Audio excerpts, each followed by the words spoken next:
Up first tonight, fallen from grace, but returning to the pulpit. Former pastor KirbyJon Caldwell is speaking exclusively with KHOU 11 News. He's sharing his story for the first time since being released from federal prison after serving more than 3 years for defrauding investors. And he is now just days away from returning to preaching at Windsor Village United Methodist Church. Len Cannon is here with the exclusive story for us tonight. Len? Ron, Mia, Caldwell was once a highly respected spiritual advisor to U.S. presidents. Tonight, he's taking accountability and trying to set the record straight. Your first sermon is this Sunday. Ooh, yes. You don't want to miss it. What will the message be? Now, let me just tease it. I can't tell you what the message will be, because then you may not come. KirbyJon Caldwell is returning to the pulpit after serving 3 years and 4 months in federal prison in Beaumont and nearly a year of home confinement for defrauding investors out of more than $3 million.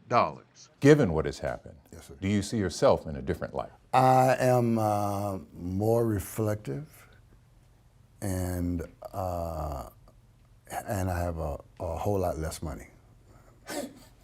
In fact, I'm broke. Speaking of money, Yep. you pleaded guilty to defrauding people out of $3 million. Correct. You paid the money back. Correct. All of it. All of it. 3.5, 6. 3.6 million. Who's counting? It was a dramatic fall for a man who was a spiritual advisor to President George W. Bush and President Obama, even officiating the wedding of Bush's daughter. Despite pleading guilty to a federal conspiracy to commit wire fraud charge, Caldwell claims he did not knowingly defraud anybody, telling me he had lined up people to buy historical Chinese bonds.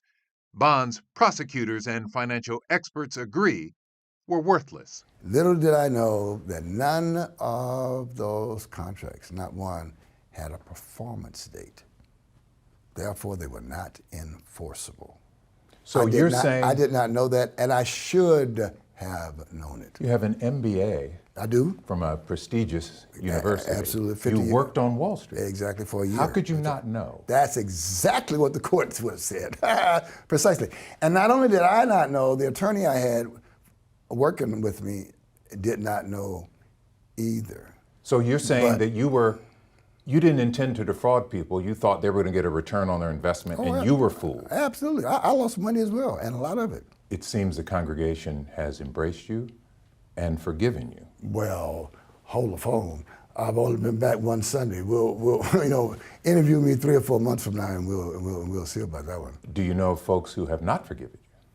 Well, I don't know them personally, but I'm sure there are some. Have you lost members of the church because of this? They left when I went to Beaumont.